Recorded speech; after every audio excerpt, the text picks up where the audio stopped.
one-way fighting.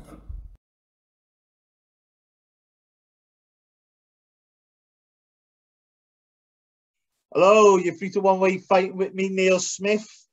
And what's Del Boy without his Rodney? It's Ashley King. Hey! I planned that one for you. I love that, mate. I absolutely love it. Yeah. I'll start calling you Rodney Trotter instead. But yeah, I mean, before we get in what happened last weekend and this weekend, it's been kicking off on Twitter, mate. Connor McGregor and Dustin Pourier, or the Hillbilly.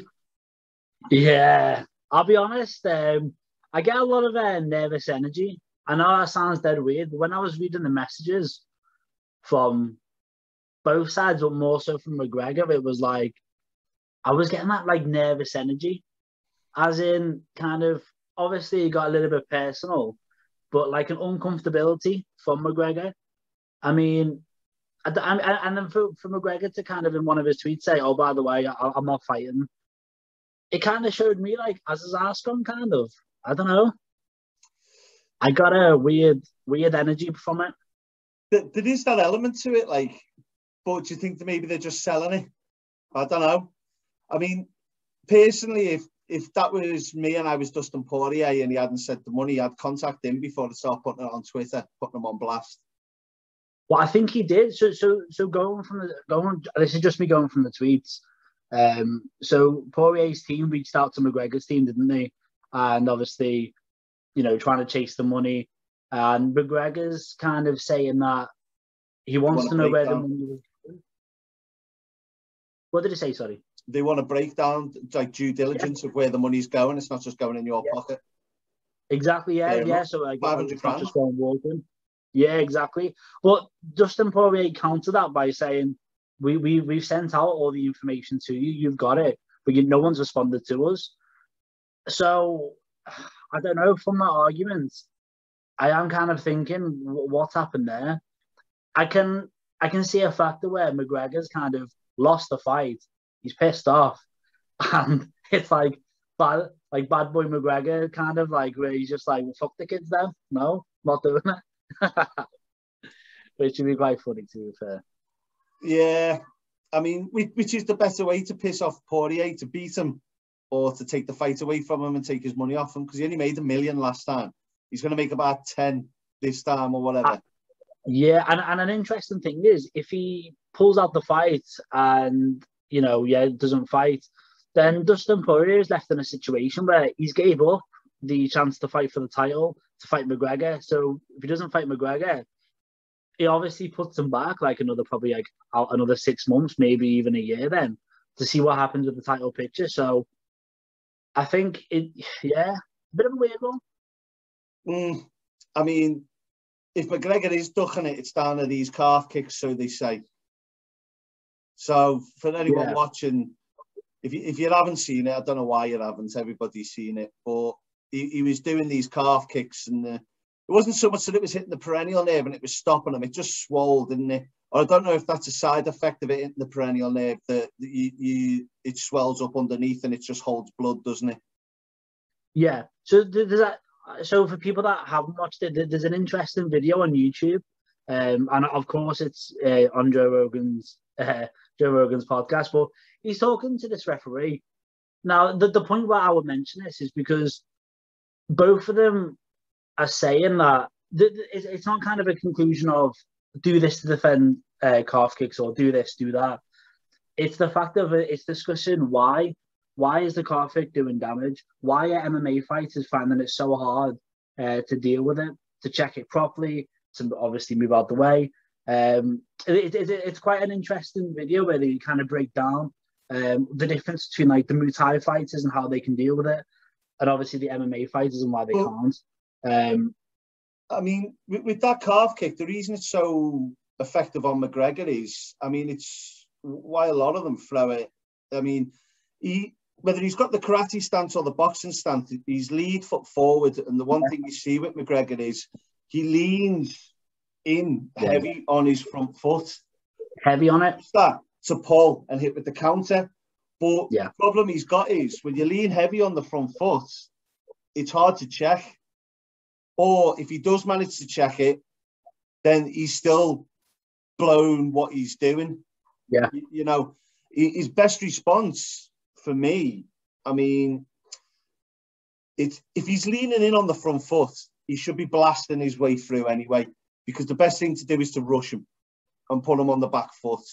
And then if he catches him, then maybe next time he throws that calf kick, he's then got to consider his counter. Or he's got to change his stance, like you say. But if you see K1 and Ty, the best one for me, checking kicks, is Ernesto Hoost. He used to do these big high ones where he used to turn his knee right in. I know the calf kicks are a little bit lower, but if he turns that right in, then it's just as painful for Poirier to be throwing. But he's changing that stance to a more square one, like you said, and then that leads to other problems, you know, in terms of takedowns. Yeah. Or he leaves his front very central and they can go straight through.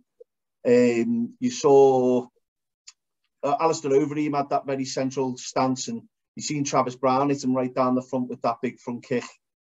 Yeah. Because they're literally like that. That's their stance right through, and it's there's not got that with the benefit of that karate stance and that boxing stance. He's got it on the side and he can cover or anything like that. But I don't know. So that's why I was saying I don't think it was the last podcast. I think it was the podcast before where we were kind of going like back and forth on it. This is what I was saying. That I find it so exciting because it's the fact is the game plan from Dustin Poirier in that second fight was orientated around the calf kicks, and I find it very interesting going into the trilogy of how McGregor's team are going to counter that and how they're going to counter, and how Dustin Poirier's team is going to counter that. We've seen a video from McGregor. I don't know if you've seen it, but there was a video of him kind of being really light on his feet with the movements and going in and out. Did you see it on the punch bag? No, I didn't. But did you notice that when he used to fight at featherweight, he was really light and bouncy, and then he was just pretty flat-footed at light, and when he'd fought at welter. Yeah, I do think because obviously, and this is what he said as well, he was obviously, I think there was rumours of a Mayweather, of a Pacquiao fight, so he was kind of more boxing, he was just more heavy on the boxing. So I think obviously this time, he's probably going to go back to that, try and go back to that old style with the movements. And I think that's probably the best thing for him to do. I know we both said on the last podcast that we did, we both gave our predictions, didn't we? And we both said McGregor. Are you still feeling McGregor? You see, I said McGregor because I never count him out. Yeah. I mean, I don't know. I don't know where his head's at. Because he's gone from being nice guy, bad guy, now to nice guy, to back to bad guy. Yeah. I'm the same, mate. I generally... The fact that he said he was going to call it off. He's playing too many mind games. He used to be just telling that there were loads of shit and he was going to come in and kick your ass and that's the way he's going to deal with you. Yeah. I don't know if his head's fell off. That's a Liverpool term, by the way, for he's not all there at the minute. I agree, and this is what I was saying from his comebacks on Twitter and stuff. I got a sense of like a nervous energy type thing, and like going into this trilogy, I mean, Dustin Poirier should be the favourite. He just should be, just going into it, just looking at what happened in the last fight, the form that Dustin Poirier's been on.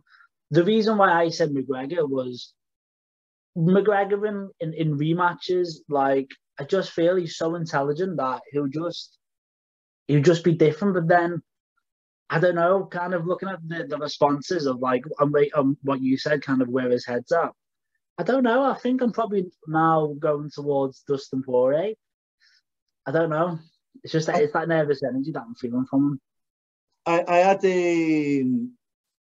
funnily enough, Kev Ward, who's fought in Glory, the ISKA belt and everything, K1 and Thai. Unbelievable. He's got about 20 belts, man. He's just been here, there, and everywhere. He used to train us. I had him on the podcast on Friday. Yeah. I said to him, he said he predicted Poirier last time purely off the fact that he's been seasoned in the last few years. He's been fighting regular and high competition in comparison to, I mean, he called Cerrone a journeyman, which I don't know if I necessarily agree with, but he is at the latter end of his career. And And he just said he's just not at that level of competition that Poirier's had lately. And I kind of agree with that. I don't think McGregor put on necessarily a bad display. I do think them leg kicks had a lot to do with it, but there's ways to countering it. I mean, he did a few little sort of leg slips as well to try and just avoid it altogether. Personally, the way he checks it, he's got his foot on the floor and he's turning it in. I personally wouldn't be trying to check it like that, but the way his stance is, it's quite hard not to. He needs to try and get his leg up off the floor, because if you've got something solid there to there, bang, it can snap. If you're throwing the check and your leg's loose, your leg can swing a bit. So it'll take a bit of the sting out. You've just got to get that foot off the floor and turn it in and get the shin on shin. Because it's going to hurt Poirier as much as it's going to hurt him. If he can get his knee on it, that's what Hoost used to do. Ernesto Hoost used to just destroy people with that and then throw a nice big counter off it. I think it's going to be different for this one, though, because it's again, if obviously you compare it to Muay Thai, it's just different. I know we said about McGregor's stance, but another thing as well from the last fight is the wrestling. In the first round, Dustin Poirier, he kind of made him think about something else. He took him down. Obviously wasn't able to keep him down for long, but it was the fact that he's made McGregor think of kind of what's coming next. So I do feel like watching that, Dustin Poirier is like, he's got kind of, from watching that fight, a lot more of the skills, a lot more to kind of keep McGregor thinking, which which could definitely play a factor in the next fight. And I hope the fight stays together. Like, I feel it will because I do feel like McGregor's kind of, if he chooses to drop out, it's gonna hurt him more than anything, really. Yeah, because everyone's just gonna be scared, aren't they? We're going to see him in the press conference coming in 5 minutes late and laughing his head off, saying, "Sorry, I've just spent 500k on a Gucci mink." And just laugh his head off, big white coat, and then just rinse him, just like go through it and rinse him. But the problem is, you can put a brave face on it, and that he's got to look himself in the mirror every night and know that he's going to win it. I wonder if that's the case right now. Yeah, I wonder if McGregor believes that he generally has it in him to beat him. I know obviously he won it the first time, but that was years ago, and Dustin Poirier is a completely different fighter. So yeah, I do think with the mental aspect, it might not be there. The confidence just honestly might not be there. But who knows? Yeah, I think Poirier is flying in his head as well. I think he knows he's done it now, and he's broken the back of the beast, and so he's just sort of like happy to just fucking go with it. Yeah. I feel like going into the trilogy, like mentally wise, I mean, it's Dustin Poirier's fight going into this. It's, he's the favorite. I feel like the pressure's going to be on McGregor. I don't know what I've seen a few people saying the pressure's going to be on Dustin Poirier, and I just don't really see that, to be honest. The only way I see that is if it's just the fact that he's passed up the belt. Yeah, that's the only thing I can think of, because the pressure's on McGregor, because if he loses this, you're coming off 2 losses back to back against obviously the same guy, Dustin Poirier. Obviously it depends on how he gets finished. How he gets beat, if he does get beat as well. But it doesn't leave him in a good situation, like. So I don't know. Well, time will tell, mate. Time will tell. Yeah. So let's get to business on what happened on the weekend. Yeah.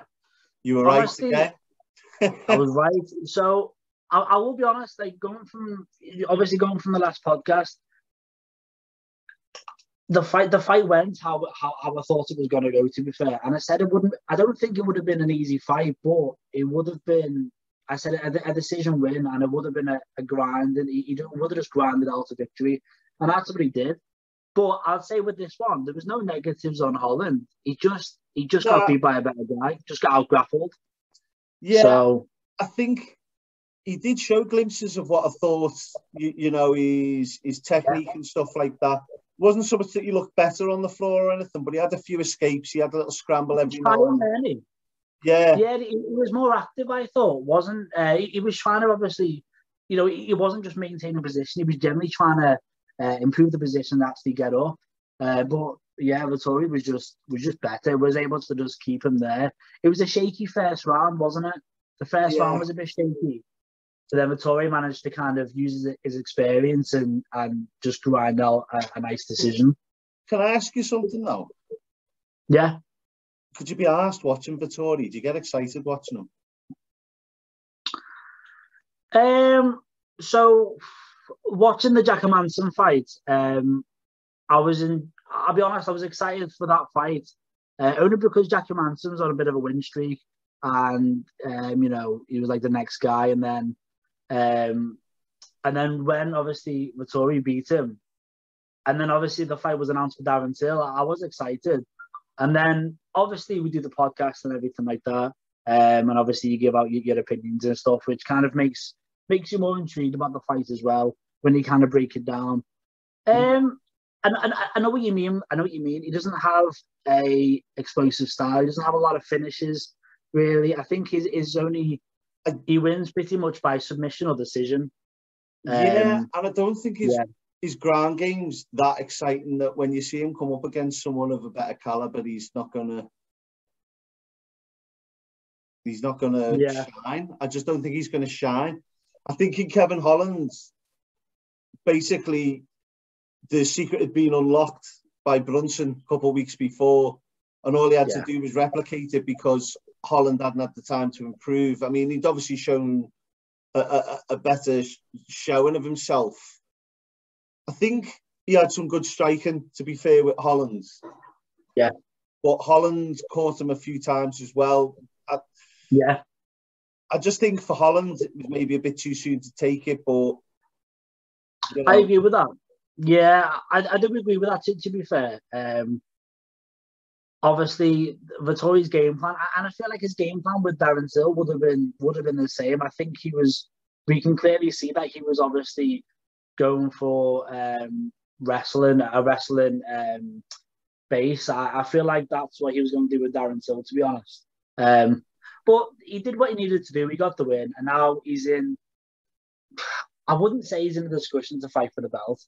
This is just my opinion, but like we said on the last podcast, we were like, "What? You know, well, who's there?" And I just forgot about Robert Whittaker, and it was only, and then as soon as I remembered what Robert Whittaker, I was like, "Well, there's no one else. If Whittaker wins Calvin Gastellum, there's no one else. It has to be him that fight for the belt. Mate, there's just no one." So I put down just out of interest. So Whittaker's 22-5, Gastellum 16-6. So I mean the difference in the last say 6 or 7 fights. So he's won Cannonier, Till, lost to Adesanya, beat Yoel twice, Souza, Derek Brunson. Yeah. And then you've got Gastellum beat that Heinisch, lost to Hermanson, lost to Till, lost to Izzy, beat Jacare and Bisping, and then lost to Weidman. I mean, the two sort of runs of the last 6-7 fights. I mean, if Kelvin Gastelum's up there in the running, and you look at the last run, he's only lost to Adesanya. He's got to be on for the next title shot. It's just decides he wants to fight someone else. But it shouldn't really be, that's the thing. I mean, it shouldn't really be up to him to kind of to make that decision. And it's like the fact that obviously he was like, if Darren Till wins this fight, I'm going to fight Till. And it's like, did Till generally deserve it? If he would have won, he would have been on. Well, that would have just been his first win from I don't know how many years, but well since Calvin Gastelum, because he lost his last fight against Whittaker. So I feel like kind of I get it. I get it because Izzy's like, how can I beat him more impressively than what I did last time? And I completely get that. He knocked him out. It was an amazing moment, big event in Australia. I completely get it. But he is next. He's done what he needed to do. He's come away from that fight. He's beat Darren Till, Jared Cavalier, and now if he beats Calvin Gastelum, That's it. You cannot dispute that. If obviously Kelvin Gastelum does win, okay, then you've got a bit of a tricky situation, haven't you? Because then it's like, well, who next? Could you have maybe the rematch? Because it was such a good first fight, Kelvin Gastelum and Adesanya. Would you make that rematch again? No. Who would you have? What, sorry? Even if you beat Whittaker, he's similar to what you said about Till. He's off the back of 2 wins. Yeah. I mean, but that's the yeah. It's a bit of a. I find the middleweight division. Whittaker, then Vettori would make sense for me. If Vettori beat Darren Till, did you say? No, sorry. Vettori's beat Holland. If Kelvin Gastelum beats Robert Whittaker, then Vettori makes sense for me because that'll be 2 wins on the bounce for Gastellum. Vettori makes sense because he's off a better run. He's not someone that really makes me want to watch. But I don't know, because it is kind of like they both beat the same guy, Kevin Holland. So just to clarify, I'm on about Derek Brunson and Vettori. They both beat the same guy, pretty much the same way. Oh, so you're saying Brunson to fight, not Gastellum? No, I'm saying neither. I'm saying I reckon you should have Derek Brunson fight Vettori. I think they should fight. You know, whoever wins that fight, obviously, we'll see what happens. You think Brunson? I think out of Brunson and Vettori. I don't know. You know, hey, that'd be a good one. A 5-rounder. Like, put them on like a fight night. Give them a 5-rounder, and see what happens on that one. Like, that'd be a good one. Yeah. Yeah. I'd be interested in that one. But both good wrestlers, it's happened before. Both good wrestlers, aren't they? So it'll see kind of like which style would actually be better and stuff. But I mean, I'll be honest, it's all on Whittaker to win this one, and if he does win, mate, like, you cannot dispute it. Like, he's fighting Izzy again, like 100%, and it's like, just do it in Australia again. You know what I mean? Like, the fans want to watch it. It's not going to be. I understand it's going to be boring from Izzy's point of view because he's already done it. I completely get that, but he deserves the rematch. New Zealand. Was it in Australia last time? I think it was. Yeah, I don't know. New Zealand's where Izzy's from, isn't it? That's it. Yeah. So Whittaker's from. Whittaker's Australian. Izzy, I'll be honest, I do get a bit confused. He's from New Zealand and like a bit of Nigeria. I think he's Nigerian descent, but he's from New Zealand. Unless he moved when he was a kid.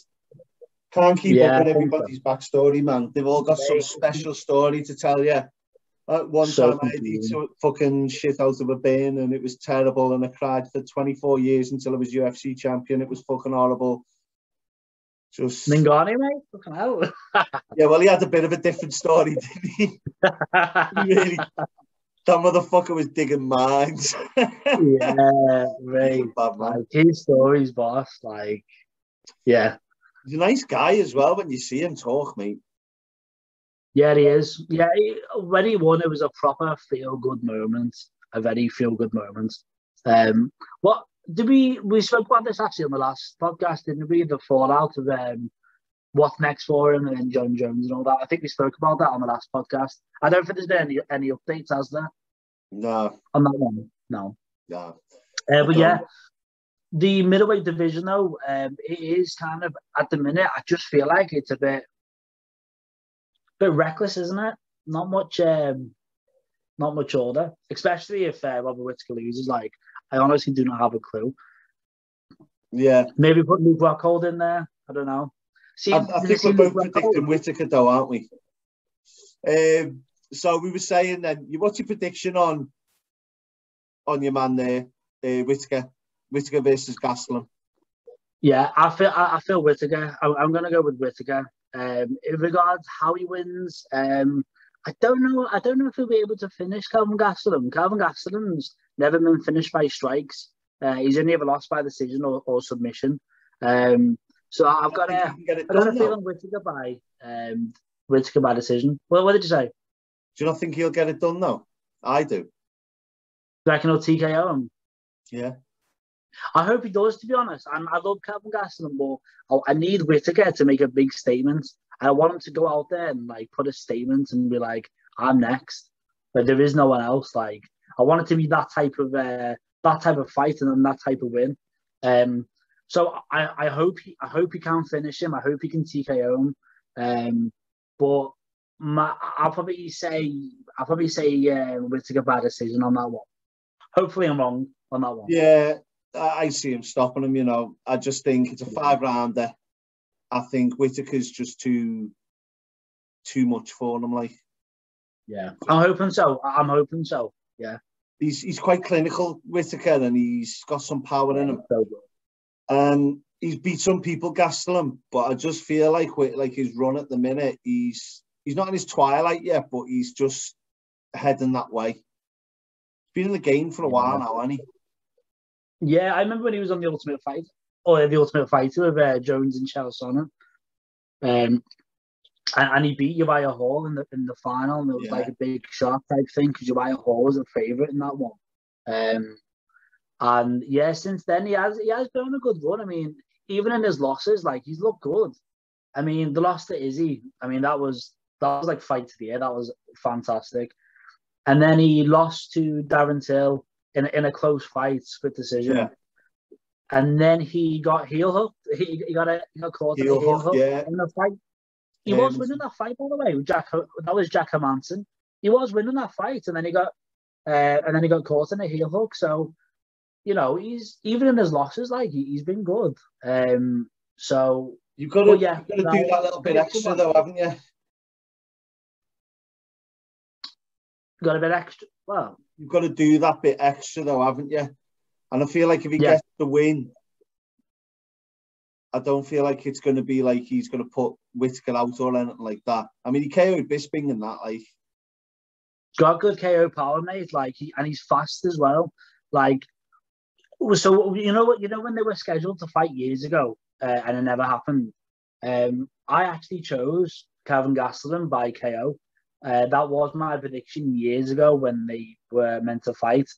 And then since then, looking at both the performances, like I do feel like Whittaker has improved so much.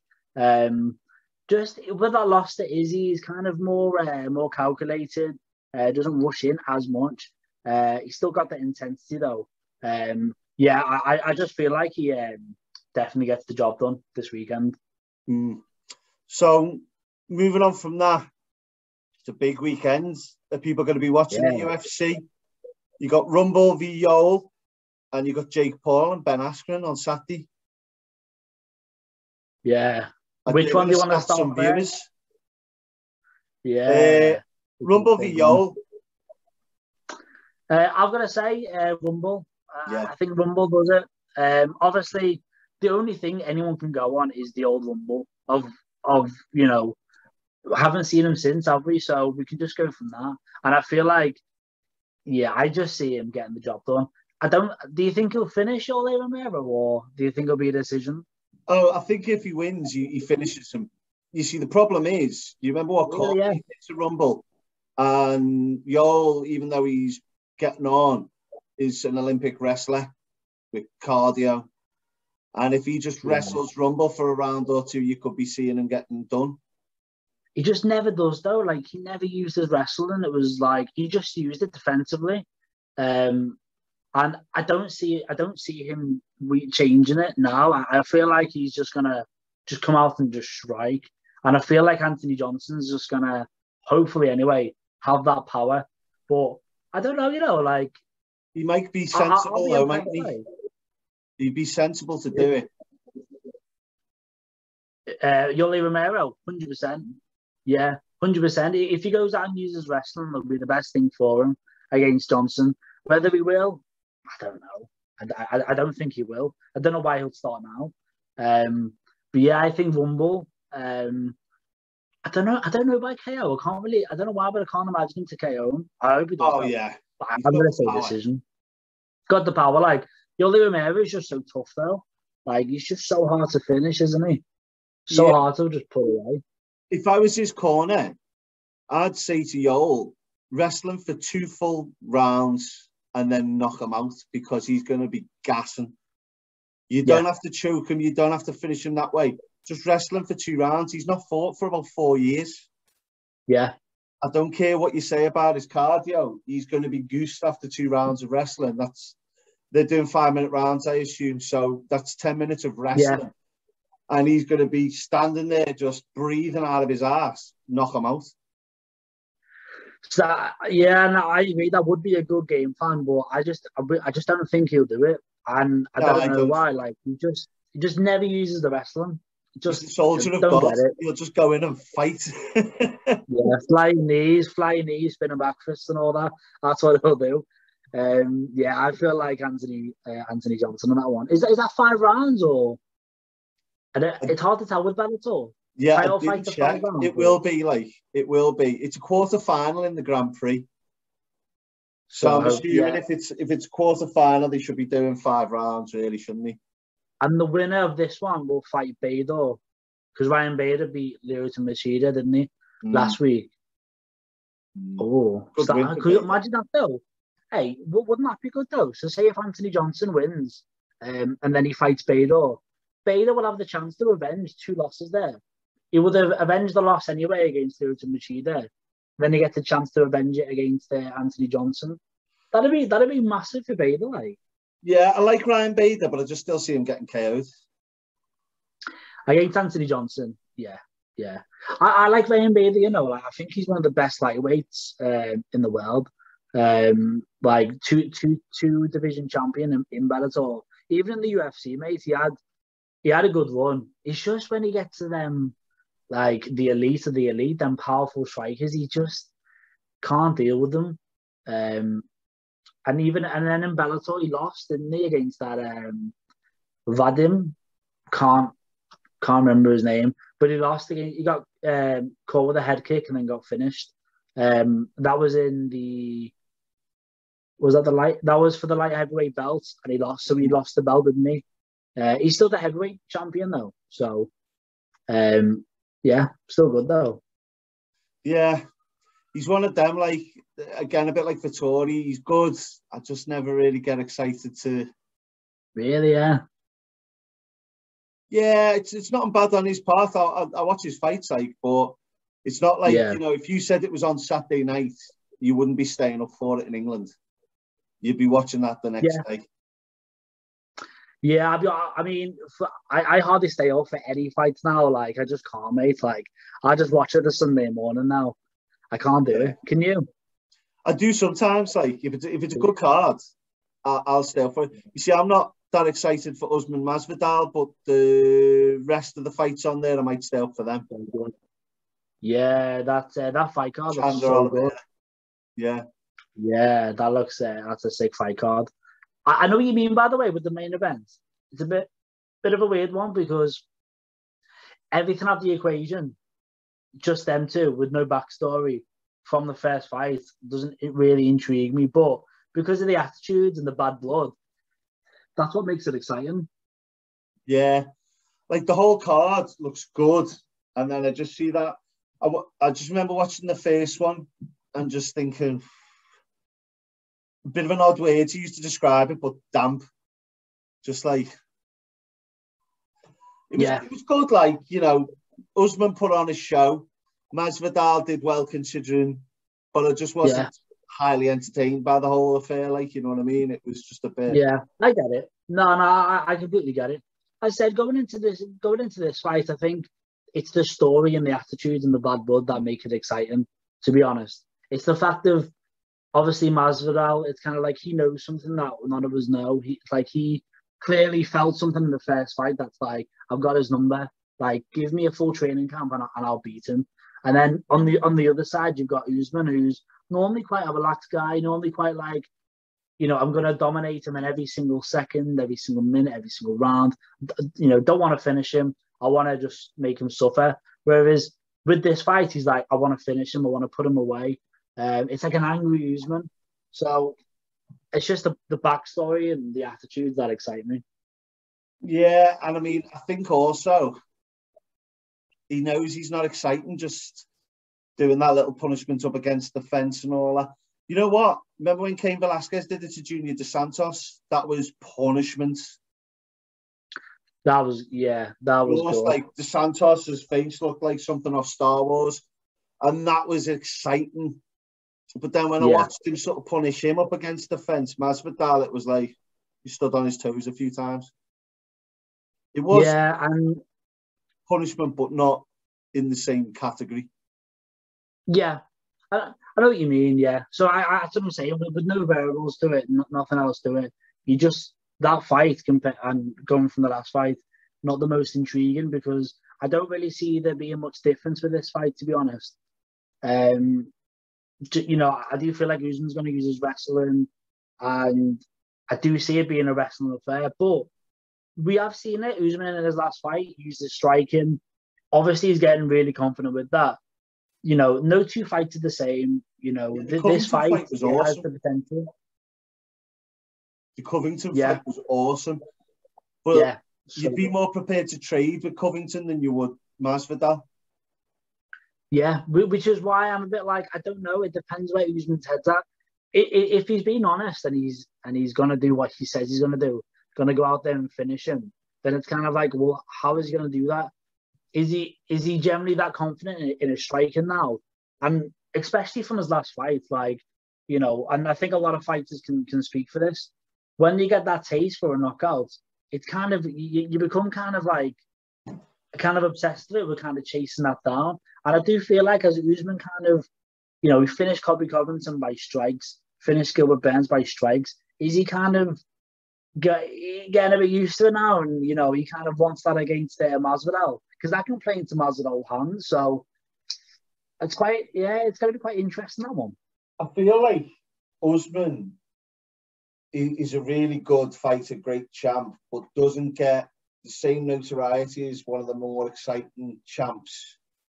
And where he's done Covington and Gilbert Burns, I mean, both great strikers in their own way. Masvidal's notorious for his striking.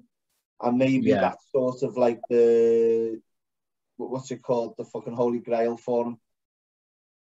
Do Masvidal, knock him out, and that's that's what I'm saying. That'd be exciting, mate. If he has that idea and he tries to do it and it becomes like a striking affair, could be fight of the year. Like, like you don't know. I still reckon he's going to wrestle him out for a few rounds and just knocking him out because if he goes in there and tries to strike from round one, he's very elusive, Masvidal. He's got a lot of sort of boxing sort of slips and rolls and stuff like that. If he tries to strike from round one, he wants to be throwing a lot of kicks because when he throws some of them slips and rolls, he wants to try and catch him with a kick, maybe I would have thought, or a knee. Not just try to, because correct me if I'm wrong, the Covington fight was a lot of just hands, wasn't it? Yeah, they both know, obviously both great wrestlers. I don't think either of them wants to exchange with the wrestling. So they pretty much cancelled each other's best weapons out. So it's just a striking affair, that one. Yeah. Yeah. So the other big one, the one that might take the shine off Whittaker Gastellum, Jake Paul and Ben Askren. Still with that one, I'm going to follow my heart, Ben Askren. I just want him to win, mate. I want him to win. That's literally like the only thing I'll say. I just want him to win. So that's my pick. Whether he does or not, it'll be embarrassing on me. Like if Ben Askren goes out and he loses, I do think would it not be embarrassing? Yeah. So I've seen a few different things over the week because I've just been doing my research because I knew this was coming up. Yeah. So first of all, what I will say is I watched this True Geordie fella. He does his podcast and he had Jake Paul on.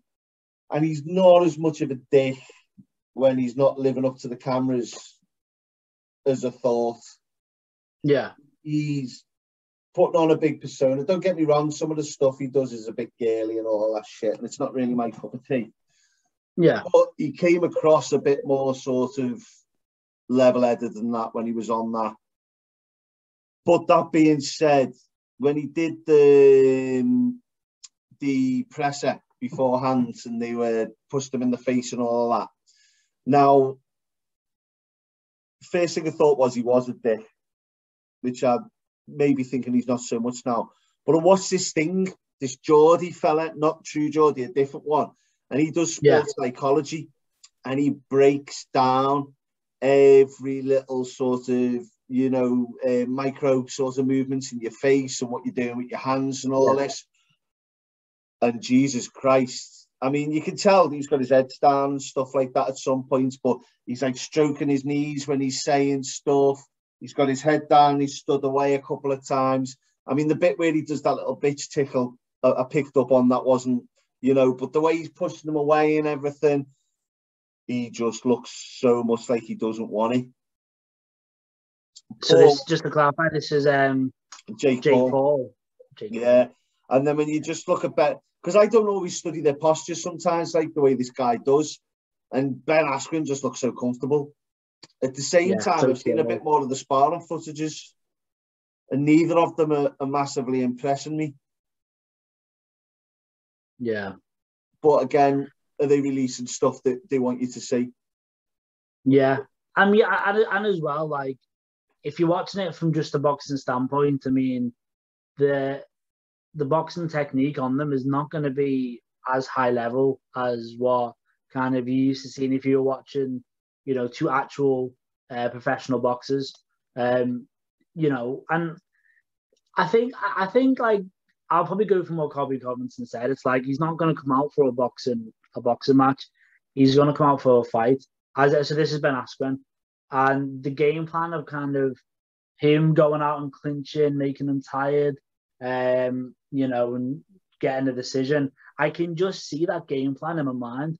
So that, to me, that makes sense. So I'll say my kind of thought process in regards to kind of like how the fight's going to play out is when Colby Covington did an interview on it, he gave kind of an honest assessment, and he was kind of like, Ben Askren's not going to go out and box. He's not a boxer. He's going to go out and fight. He's going to use that mentality and that experience that he has of winning a fight. So I feel like he's going to go out, clinch, just like, you know, kind of like tire him out in that clinch, and then obviously try and grind out a decision. I can't see him finishing Jake Paul, but obviously stranger things have happened. And then from the other side of it, I do get it. Jake Paul, he does have KO power. Knocked out Nate Robinson. I know Nate Robinson's not a boxer. He's obviously a basketball player or footballer. But the power was still there, still that explosive power. So I can see both sides of it. But I'm going to follow my heart, and I'm going to say Ben Askren. Bad decision, I think I'll say. Yeah, I mean, there's a problem with the decision win, though, isn't there? He's going to fight dirty. He's going to clinch them up like that. And we've seen in a couple of the other fights that they deduct points because they're very strict on that.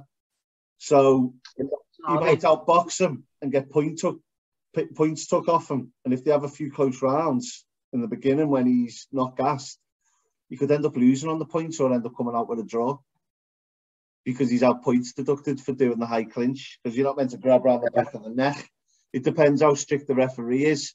But I think one of the other fights that they had, I think it might have been his brother or him, they called it straight away. And I think it was the Logan Paul KSI.